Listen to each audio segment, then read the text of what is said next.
Hello दोस्तों, आज आपसे बात होगी डीडीए असिस्टेंट डायरेक्टर एग्जाम 2020 के लिए फुल टेस्ट पर, जिसमें कि 120 क्वेश्चंस आपके एग्जाम में आने वाले हैं। तो ये आपके लिए प्रैक्टिस सेट भी है और इम्पोर्टेंट क्वेश्चंस भी हैं। तो देखिए किस तरीके से सवाल इस एग्जाम में आएंगे। जो सिलेबस इसमें दिया हुआ है उसी पर बेस है हमारा ये टेस्ट पेपर। ठीक है, तो देखते हैं पहला क्वेश्चन क्या है। आसान सवाल है, रीजनिंग पर है। Select the related word letters number from the given alternatives. दिए गए विकल्पों में से संबंधित शब्द अक्षरों संख्या को चुनिए। तो जिस तरीके से लाइन, पहला सवाल स्क्वायर से संबंधित है, उसी तरीके से आर्क किससे संबंधित हो सकता है। तो रिंग, स्फेयर, सर्किल और बॉल। तो आर्क आपको पता होगा, चाप बोलते हैं इसे, तो ये आपका सर्किल बन जाता है। तो इसका आपका तीसरा जवाब है, क्योंकि लाइन मान लो सपोज आपकी ये लाइन है और ये आपका स्क्वायर बन गया। ठीक है, तो ये जवाब इसका सी होगा। आसान था। FJSP DLQR, FJSP DLQR। तो इसमें रिलेशंस हमने देखना है कि GMIL में उसी तरीके का रिलेशन किस तरीके से बनेगा, ये हम देख लेते हैं। तो अगर हम देखें कि F के बाद यहाँ पर D है और यहाँ J की जगह L है, तो F में आपके दो माइनस हो रहे हैं। ठीक है, F में आपका वो -2 हो रहा है, मतलब यानी कि DEF। ठीक है, तो आपका D शो हो रहा है, लेकिन JKL, अगर J और K इसका रिलेशन देखें तो यहाँ +2 नजर आ रहा है, यानी कि A K आ रहा है। बस इस रिलेशन को हमने देखने की कोशिश करनी है। तो अगर हम देखें तो यहाँ पर G है, तो GEFG। तो आप देखिए E किस में आया हुआ है, तो E है इसमें आपका ये वाला। ठीक है, तो यहाँ रिलेशन हमारा मिल सकता है, बाकी E किसी में भी नहीं है। तो इसको आप लगा सकते हो, बाकी आप करके देखना चाहो तो देख सकते हो। M के बाद आता है MNO, तो +2 हो जाएगा। तो इसको हम इस तरीके से कह सकते हैं कि ये आपका जो है, इस तरीके सारे रिलेशन यहाँ पर मैच कर जाएंगे। ठीक है, तो आपका ये E हो जाएगा और MNO यानी कि इसका जवाब आपका ये आएगा। अगला आपका 21(3) और 574। तो इसको देखते हैं, इसका जवाब क्या होना चाहिए। चार ऑप्शन हैं आपके सामने तीसरे का। तो 21 और 7 में जो रिलेशन है वो ये आपका 574 में और किस में होगा, ये है आपका। तो अगर हम यहाँ पर देखें तो ये आपका 7 से इसमें डिवाइड हो रखा है। अगर हम ये देखें ना, 21 में जो है आपका 7 से डिवाइड किया हुआ है, तो यहाँ इसको भी 7 से आप डिवाइड कर दो। तो जो आपका जवाब आएगा वो होगा 82। बी जवाब है इसका। ठीक है, बी जवाब है। तो आसान था, बहुत सिंपल है, बहुत मुश्किल नहीं है और हमारे सिलेबस से जुड़ा हुआ है। इस पेपर को हमने पूरा का पूरा जो है उसी पैटर्न पे करने की कोशिश की है जिस तरीके से आपके एग्जाम में सवाल आने वाले हैं। तो find the odd word letters number pair from the given alternatives. तो कौन सा ऐसा है जो अलग है दिए गए विकल्पों में से, विषम कौन सा है। तबला, तानपुरा, सरोद और सितार। तो आप देखोगे इस क्वेश्चन के अंदर कि तो ये तानपुरा है, सितार है और सरोद है, इसमें तार का यूज होता है और ना आपने तार का यूज होता है, जबकि तबले में नहीं होता है। तो इसका जवाब आपका पहला है। ठीक है, बाकी जैसे सी बी ई डी और उसके अलावा है JILK TSVUVZ। ठीक है, तो इनके रिलेशंस को समझने की हमने कोशिश करनी है कि कौन सा ऐसा है जो इन चारों से असामान्य अलग नजर आता है। ठीक है, तो बी सी बी यानी कि एक पीछे वाला नंबर है। ZI, तो IJ होता है, जैसे बी और सी होता है, यहाँ भी पीछे वाला नंबर है। TSST, तो अगर हम औरों में भी देखें तो वो रिलेशन मिल जाएगा VZ। ठीक है, V में और Z में बहुत फर्क है। VUVWXYZ तब आता है। तो कहीं ना कहीं हमें ये नंबर हमें अलग, ये जो है हमें अलग से नजर आ रहा है, तो इसका डी जवाब है। बाकी BCIJST, मेरी बात समझ गए होगे आप। और उसके बाद इनमें देखना है, और 132, 176, 279 और 352 में कौन सा ऐसा है जो अलग नजर आता है। ठीक है, तो इसमें हमें नजर आ रहा है कि ये तो आपका इवन है, ये भी इवन है, ये भी इवन है, ये ओड है, यानी कि आपका ये तीसरा आंसर होगा। Arrange the following words as per order in the dictionary. इस तरीके के सवाल आते हैं। डिक्शनरी के अकॉर्डिंग आपको इसको अरेंज करना है। बहुत अच्छा सवाल है, आसान है, लेकिन सिली मिस्टेक में स्टूडेंट गलत कर देते हैं। तो बहुत ध्यान से करना, इस सवाल को बिल्कुल ध्यान से करना। ठीक है, तो चलिए देखते हैं इसका जो है क्या होना चाहिए। अरेंज कर लेते हैं इसे। तो इसमें सबसे पहले तो होना चाहिए आपका सिनक्योर, SIN, ये होना चाहिए पहले नंबर पर, SINE। ठीक है, SINE। तो ये आप देख रहे हो, ई से पहले कोई सा भी नहीं है, तो ई है इसमें, बाकी सिन तो सब में एक ही जैसा है। फिर उसके बाद है आपका ये एच ई के बाद आपका एच ही आता है डिक्शनरी के अंदर, आप देख पा रहे हो, यानी कि 3 हो गया। और इसके बाद अगर हम देखें 5 और 3, तो हमें पहले में नज़र आ रहा 5 और 3, और फोर्थ में नज़र आ रहा 5 3, दो मिल गए। अब देखते हैं इसके अंदर आपका ये कौन सा हो सकता है। फिर है आपका आई, या ये है आपका, क्योंकि यहाँ यू है और यहाँ भी यू है, तो इसका मतलब आपका ये जवाब हो जाएगा। ठीक है, सिंपल है। आगे बढ़ते हैं। तो नेक्स्ट क्वेश्चन है, क्वेश्चन नंबर 8 से 9 तक के क्वेश्चंस हैं। और a series is given with one term missing, choose the correct alternatives from the given ones that will complete the series. तो निम्नलिखित प्रश्नों में से एक पद लुप्त है, दिए गए विकल्पों में से सही विकल्प चुनिए। तो देख लेते हैं, मिसिंग नंबर है इसमें, यानी कि जो है लुप्त है आपका। देखते हैं इसमें क्या दिए हुए हैं ऑप्शन। ठीक है, आसान है, बहुत आसान है ये भी। तो ये है आपका LMA NOB PQC TUE। तो अगर हम आपस में थोड़ा सा रिलेशन समझने की कोशिश करेंगे तो फिर हम अपने जवाब तक पहुंच जाएंगे। तो हम देख पा रहे हैं LMN। ठीक है, तो यहाँ पर क्या है, हमें नज़र आ रहा है L के साथ N का रिलेशन। ऊपर लिख देता हूँ यहाँ पर मैं, यानी कि +2 हो रखे हैं। ठीक है, और अगर हम ये रिलेशन यहाँ पर देखें P के साथ, तो यहाँ भी हम इसी तरीके का रिलेशन अगर खोजने की कोशिश करते हैं, पहले वाले में +2 करके, तो हमें R नज़र आता है, PQR। ठीक है, या तो आप इसको ऐसे मान ही लीजिए, या फिर आप और करके भी देख सकते हो। दूसरा है आपका M के साथ MNO, दूसरा भी +2 वाला रिलेशन है। ठीक है, तो R से हम इसका हल निकाल सकते हैं। ठीक है, तो इसका आपका सेकंड वाला है। बाकी आपने ऐसे सवाल किए होंगे, मैं इसका सेकंड जवाब लगा देता हूँ, ज़्यादा टाइम ना जो है देते हुए, क्योंकि आसान सवाल है, कोई समझने की इसमें खास बात नहीं है, और मुझे भरोसा है आपको आता होगा। तो 41, 43, 47 और 53, तो इसके भी हमने मिसिंग नंबर देखने हैं। तो हम देख पा रहे हैं कि ये आपका +2 हुआ पहले में, दूसरे में आपका +4 हो गया।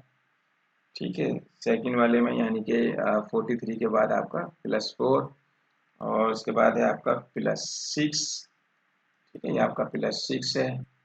तो ये जो अब आगे आएगा आपका +8 आएगा। तो आप 53 में 8 प्लस कीजिए, हाँ 61, इसका आपका थर्ड जवाब है। बिल्कुल आसान था। तो कुछ स्टूडेंट ऐसे होंगे जो उसको देखते देखते ही इसका जवाब कर देंगे। आसान जवाब है और वो देखते देखते ही बता देंगे। अगला देखते हैं, pointing towards the boy Meera said he is the son of the only son of my grandfather, और he is that boy related to Meera. तो ये जो क्वेश्चन है आपका, ये सवाल है आपका ब्लड रिलेशन का, आप कह सकते हो। तो इसमें क्या हो सकता है, तो एक लड़के की ओर इशारा करते हुए मीरा ने कहा, यह मेरे दादा के इकलौते पुत्र का पुत्र है। से उस लड़के से मीरा का क्या संबंध है। तो दादा के इकलौते बेटे का बेटा, आसान सवाल है, ठीक है ना, तो उसका भाई है, उसका भाई बनेगा। ठीक है, तो दादा के इकलौते बेटे का, यानी कि उसका एक ही पापा है, चाचा ताऊ भी नहीं है, उसका बेटा है। ठीक है, तो उसका भाई होगा। आसान सवाल है, चलिए आगे देखते हैं। और इन a row 15 children when Raju was shifted 3 places towards right. जो ये ब्लड रिलेशन वाली चीज़ है ना, अगर आप रिलेशंस में सबको मामा चाचा ताई दादा दादी को समझते हैं कि भाई ये कौन रिलेशन में कैसे होते हैं, फिर आप कर जाओगे, कुछ मुश्किल नहीं होता, आता होगा आपको जरूर। चलिए आगे बढ़ते हैं। In a row of 15 children when Raju was shifted 3 places towards right, he became 8 from the right and what was his earlier position from the left end of the row। 15 बच्चों की एक पंक्ति में जब राजू का स्थान दाहिनी ओर 3 स्थान परिवर्तित किया गया तो दाहिने सिरे से 8वें स्थान पर हो गया, वह पहली पंक्ति में बाएं सिरे से कौन से स्थान पर है। तो ये सवाल पूछा गया है इसमें। तो इसका जो है जवाब करने की कोशिश अगर हम करते हैं तो इसका जवाब जो होना चाहिए आपका वो एक बार मैं करके देखता हूँ, आप भी कोशिश कीजिए। इसमें 15 लोगों की एक पंक्ति है, ठीक है, पंक्ति है यानी कि हम इसको ये कह सकते हैं 1 से लेकर 15 तक की पंक्ति बना सकते हैं। आप अपने पास रफ पेज पर बनाने की कोशिश कीजिए। और उसके बाद क्या 8वें से राइट एंड, तो इसमें ये था 8वें स्थान पर हो गया, दाहिने से 3 स्थान परिवर्तित किया गया, ठीक है, और वह पहली पंक्ति बाएं सिरे से कौन से स्थान पर है। तो इसका जवाब जो है वैसे 5 आना चाहिए, 5 जवाब है इसका। तो एक बार करने की कोशिश कीजिए, मैं इसका जवाब बता देता हूँ, 5वां जवाब है इसका। बाकी मैं अलग से जो है ना ये जो आपके पंक्ति वाले क्वेश्चंस हैं इन पर अलग से वीडियो मैं आपके लिए बना रहा हूँ।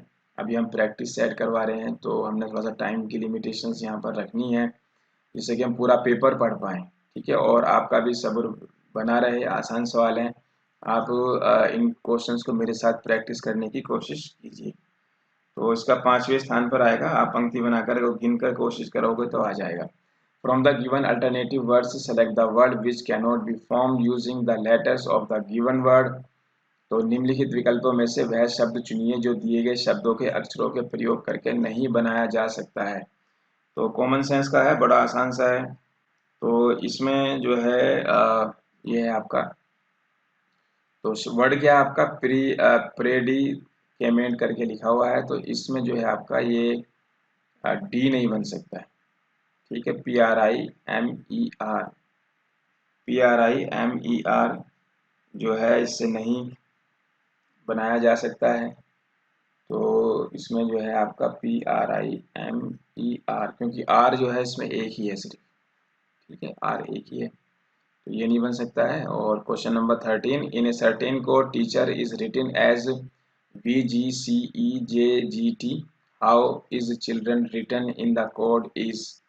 किसी विशिष्ट कूट में टीचर को VGCEJGT लिखा जाए तो उस कोट में चिल्ड्रन को कैसे लिखा जाएगा। आसान सवाल है, ठीक है।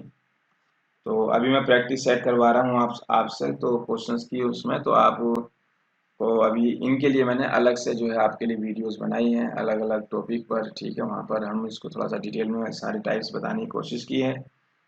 तो इसमें जो है इसका जो जवाब होना चाहिए क्वेश्चन नंबर 13, तो इसका आपका सेकंड जवाब है आपका,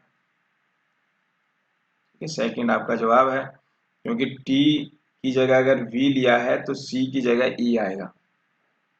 पहला वाला बता देता हूँ, टी की जगह अगर वी आया है STUV, ठीक है, तो CDE ई आएगा, ठीक है। रिलेशंस को आप समझने की कोशिश कीजिए, यानी कि दो दो बढ़ते जा रहे हैं, +2 करते जाओगे जवाब आ जाएगा। इफ L डिनोट्स मल्टीप्लाई का साइन है, M डिनोट्स आपका डिवीजन का, और P डिनोट्स प्लस का एडिशन का, और Q डिनोट्स जो है आपका सब्सट्रैक्शन वाला साइन है। तो इसे सोल्व करो, ठीक है, ये सवाल है।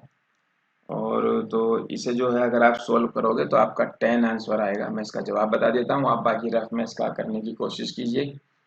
तो उसके बाद आगे बढ़ते हैं, एक बार फिर से बताता हूँ, हम बात कर रहे हैं DDA एग्ज़ाम के लिए जिसमें 120 क्वेश्चंस आने हैं प्रैक्टिस सेट पर। तो क्वेश्चन नंबर 15 देख लेते हैं। क्वेश्चन नंबर 15 है, the missing number in the given series is, series दी हुई है और उसमें जो ये मिसिंग है यहाँ पर क्या होना चाहिए, ये जवाब हमने देना है, ठीक है। तो इसको कोशिश करते हैं आपका कि क्या जवाब हो सकता है। तो ये इसका जवाब आना चाहिए 78, इसका बी जवाब आएगा 78। तो उसके बाद अगला क्वेश्चन देखते हैं, select the missing number from the given alternatives. एक ये टेबल दी हुई है और यहाँ पर इसका मिसिंग नंबर बताना है। क्वेश्चन नंबर 16 की हम बात कर रहे हैं। तो क्या हो सकता है देख लेते हैं। पहली रो देखते हैं, ऊपर वाली रो। ऊपर वाली रो में हमें 120 और 150 के बीच में रिलेशन नज़र आ रहा है कि 30 प्लस हुए हैं। यहाँ हमें रिलेशन आ रहा है कि 10 10 माइनस हो गए हैं। और ऊपर से नीचे अगर हम देखें, ठीक है, ये जो हमें रो नज़र आ रही हैं, 3 रो नज़र आ रही हैं। ठीक है, तो अगर 3 रो नज़र आ रही हैं तो 30 का रिलेशन नज़र आ रहा है, तो यहाँ पर 90 हो सकता है। ठीक है, ये आपका डी है, यानी कि 90 प्लस आपका 30 120 हो गए, और ये फिर 30 150 हो गए। यहाँ पर हमें -10 का रिलेशन नज़र आता है, और दूसरे में हमें यहाँ -20 का रिलेशन नज़र आता है। ठीक है, तो इसका जवाब आपका 90 आएगा। क्वेश्चन नंबर 17 देख लेते हैं। और 17 में इन्होंने जो है सवाल दिया है कि प्रभु अपने घर से 20 किलोमीटर दूर अपने मित्र के घर तक गया। कुछ समय बाद वह अपने मित्र के घर से चलकर दाहिनी ओर मुड़ गया।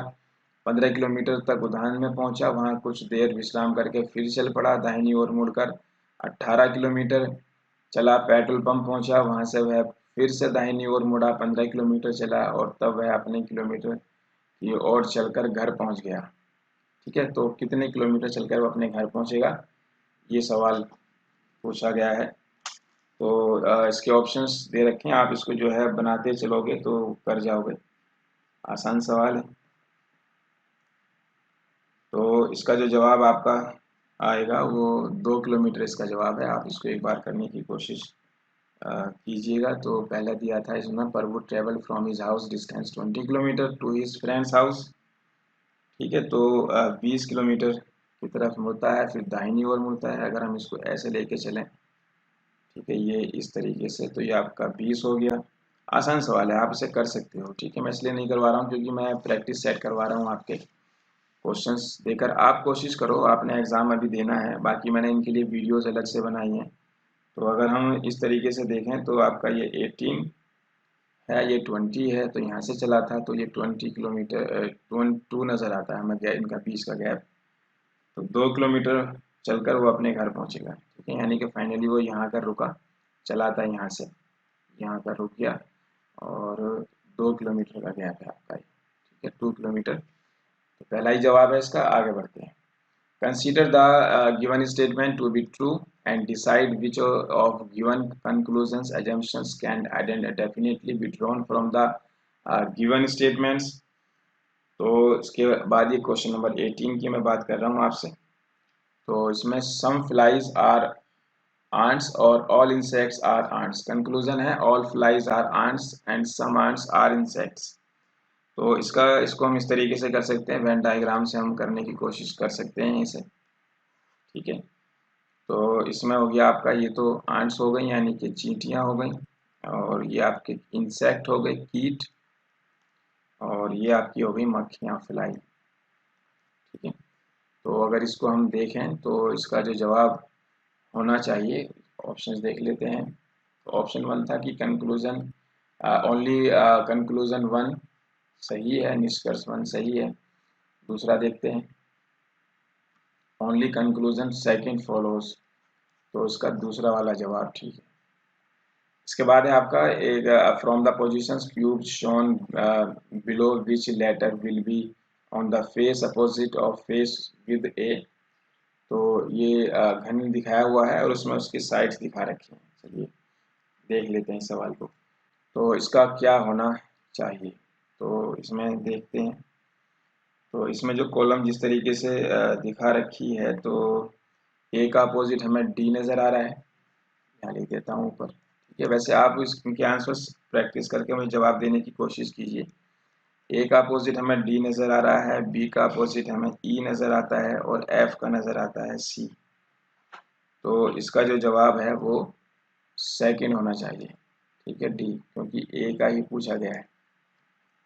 ध्यान से देखोगे तो ये रिलेशन बनेगा जो मैंने अभी ऊपर बनाया है। Which one of the following Venn diagrams best illustrates 3 classes. तो निम्नलिखित तो रोम्बस, क्वाड्रिलेटरल्स और पॉलीगॉन्स के रिलेशन को बेस्ट तरीके से कौन रिप्रेजेंट कर सकता है। ठीक है, तो ये जो है आपका ये वाली नज़र आता है, ये आपका रोम्बस अंदर वाला जो है, और उसके ऊपर वाला आपका ये क्वाड्रिलेटरल कह सकते हो आप इसको, क्वाड्रिलेटरल। और ये सबसे जो बाहर है आपका पॉलीगॉन। ठीक है, तो इसका जवाब पहला होगा। ठीक है, पहला जवाब होगा इसका, ये रिलेशन अच्छे से शो होता है। उसके बाद आपका विच answer figure will complete the pattern in the question figure. तो निम्नलिखित में से कौन सा जो है इसमें पैटर्न नजर आएगा, जो ब्लैंक वाला है यहाँ पर। तो इसको अगर हम ध्यान से देखें तो जो खाली वाला है, अगर हम बहुत ध्यान से देखने की कोशिश करें तो हमें ये 4 वाला नजर आता है, ये वाली शेप नजर आती है। आप इसको मिलाकर भी देखोगे तो ऐसा ही बनेगा। ठीक है, नेक्स्ट है आपका from the given answer figure select the one in which the question figures hidden और एम्बेडेड। कौन सी आकृति छिपी हुई है इसके अंदर, तो ये हमने देखना है। क्वेश्चन नंबर 22 की मैं बात कर रहा हूँ।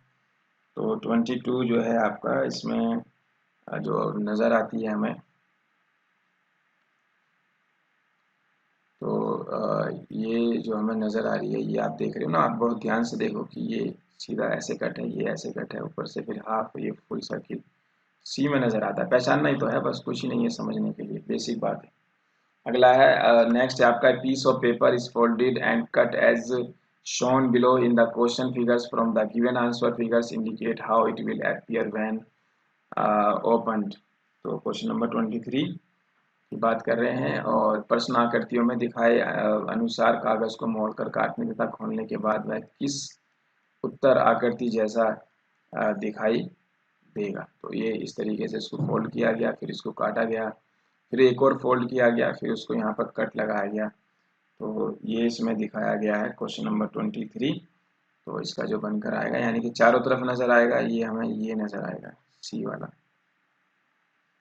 ठीक है, क्वेश्चन नंबर 24 देखते हैं। एक दर्पण को एम एन रेखा पर रखा जाए तो उत्तर आकृतियों दी गई उत्तर आकृतियों में से कौन सी आकृति प्रश्न आकृति का सही प्रतिबिंब बनेगा। ये है आपका, ये फिगर है, आप देख पा रहे हो। तो ये फिगर है, और ये वाली आकृति हमें नजर आती है। ये एकदम इधर हो जाएगी, ये वाली इधर हो जाएगी। ठीक है, ये इधर और ये इधर, ये इधर नजर आएगी, और ये ऐसे। ठीक है, यानी कि इसका सी है।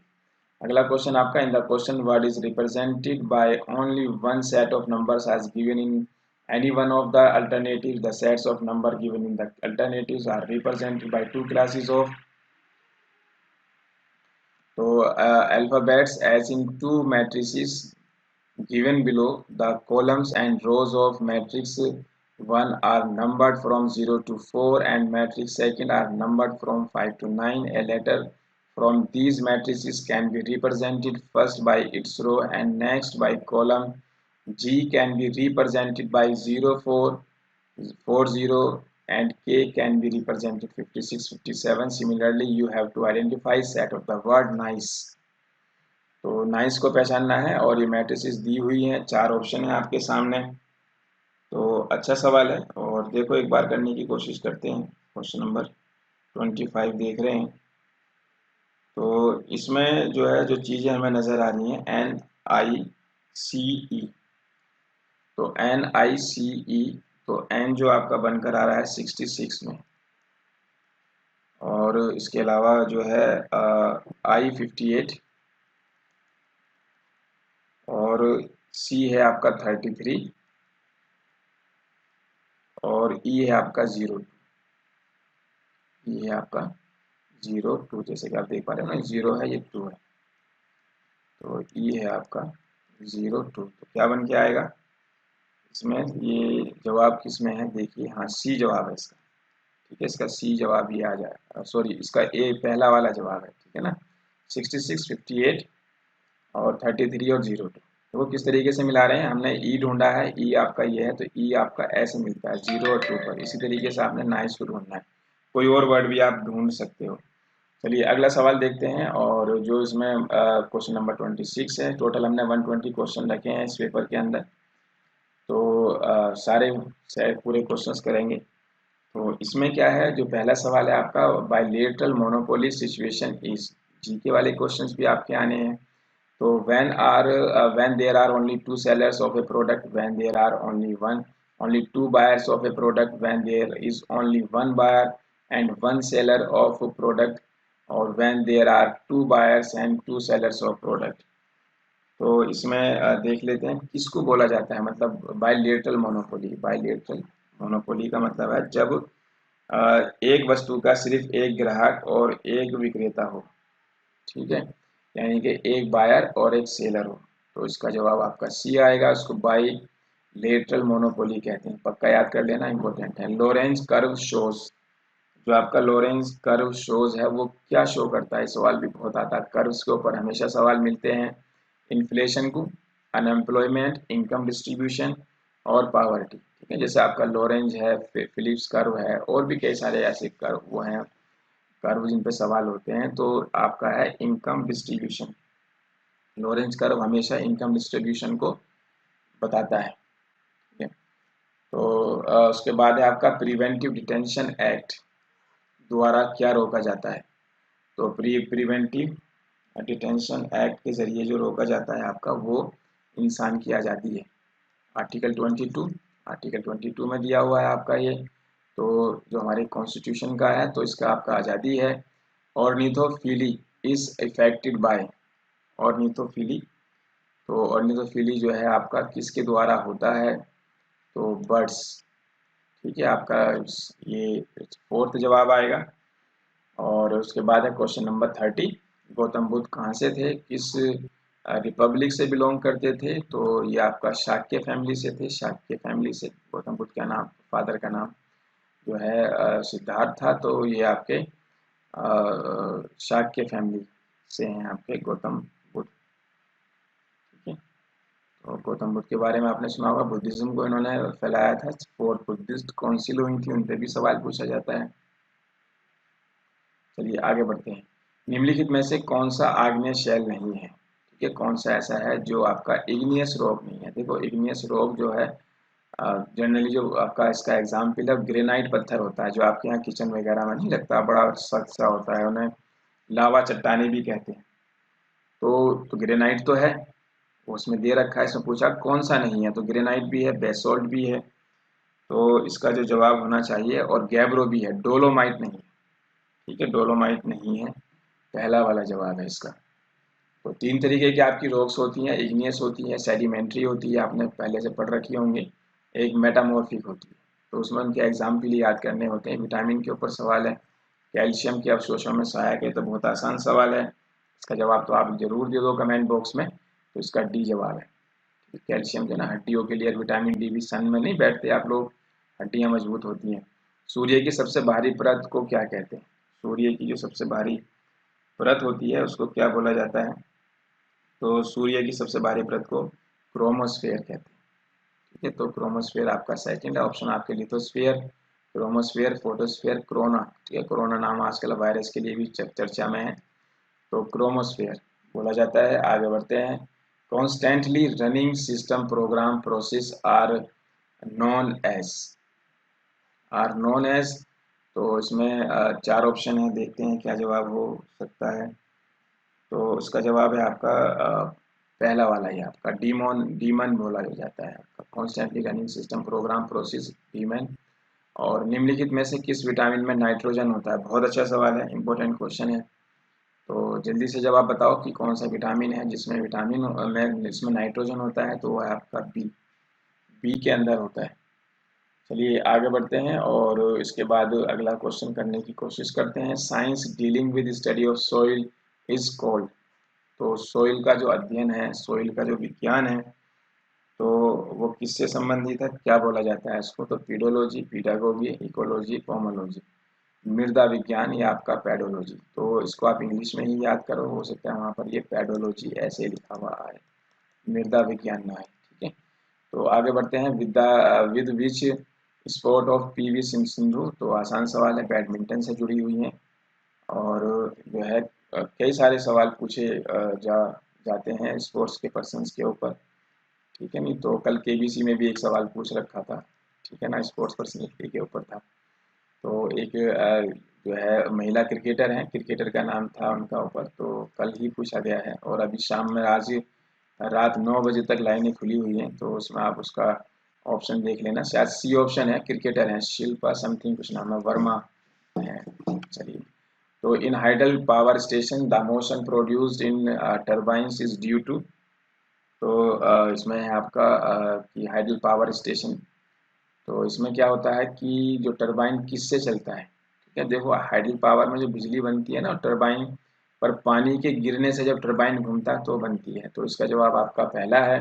निम्नलिखित में से विच of the following gases is non laughing gas, laughing gas जो है वो नाइट्रस ऑक्साइड होती है, बचपन में आपने पढ़ा होगा, ठीक है। और एक हाउसफुल 4 मूवी आई थी, उसके अंदर वो नाइट्रस गैस ही दिखा रखा है, ठीक है, लास्ट वाला सीन था। तो the solid waste also is known as, solid waste जो है उसको क्या कहते हैं, तो इसमें 4 ऑप्शन हैं, तो किसी और नाम से जाना जाता है। क्वेश्चन नंबर 40, तो इसको स्लज भी बोला जाता है। जवाब आएगा आपका तीसरा, sludge. If waste materials contaminate the source of drinking water, which of the following diseases will spread. Question number 41, तो 41 का है कि अगर कचरा पानी के पीने में मिल जाए तो कौन सी बीमारी होती है, ठीक है। तो इसमें जो है जवाब हो सकता है आपका टाइफाइड हो सकता है, ठीक है, बुखार हो जाता है। तो उसके बाद है आपका Kalamkari paintings refers to, Kalamkari चित्रकला का संबंध किससे है। क्वेश्चन नंबर 42 की अगर हम बात कर रहे हैं, तो Kalamkari a hand painted cotton textile in south India, ठीक है। तो कलमकारी जो है या handmade drawing of bamboo handicrafts, ठीक है। एक बार फिर से मैं पहुंचता हूँ वहीं पर। हाँ, तो ये थे आपके क्वेश्चन नंबर 42 की मैं बात कर रहा था, तो इसका पहला ही जवाब है। तो ये जो पेपर है जिस प्रैक्टिस सेट की मैं आपसे बात कर रहा हूँ, इसमें टोटल हमने 120 क्वेश्चन ये रखे हैं, तो इसको हम पार्ट 1 बना देते हैं, ठीक है। तो इसके सेकेंड पार्ट पर मैं रिमेनिंग क्वेश्चंस की बात करूंगा। बाकी हमारी ऑनलाइन क्लासेस जो है डीडीए असिस्टेंट डायरेक्टर एग्जाम के लिए, इसके बैचेस शुरू हो चुके हैं। आप जो है उसकी डिटेल हमारे हेल्पलाइन नंबर्स पर और हमारी वेबसाइट पर उसकी डिटेल आप देख सकते हो। बाकी स्टडी मटेरियल और टेस्ट सीरीज के प्रोग्राम भी हमारे चले हुए हैं। जो स्टूडेंट ऑनलाइन क्लासेस नहीं करना चाहते हैं उन्हें हम प्रिंटेड स्टडी मटेरियल भी प्रोवाइड करते हैं, टेस्ट सीरीज भी प्रोवाइड करते हैं। तो जैसे भी आपको ज़रूरत है, जैसे भी आपको सहूलियत है, भाई हर स्टूडेंट की अपनी तैयारी का लेवल अलग होता है, तो आप उसके लिए हमसे हमारे पास कॉल कर सकते हो, ठीक है। तो आपकी पूरी हेल्प करेंगे। बाकी हमारी वेबसाइट है kushmanda.com पर आप डिटेल देख सकते हो। तो फिर मिलूंगा मैं अभी इसके साथ जो दूसरे पार्ट्स हैं इस पूरे पेपर के, पूरे 120 क्वेश्चन आपसे मैं डिस्कस करने वाला हूँ, ठीक है। हमारी टेस्ट सीरीज़, स्टडी मटेरियल या स्पेशल क्लासरूम कोर्स के लिए विज़िट करें हमारी वेबसाइट kushmanda.com पर, या हमारे हेल्पलाइन नंबरों पर भी कॉल करके आप सारी डिटेल पता कर सकते हैं। So wait for our next video.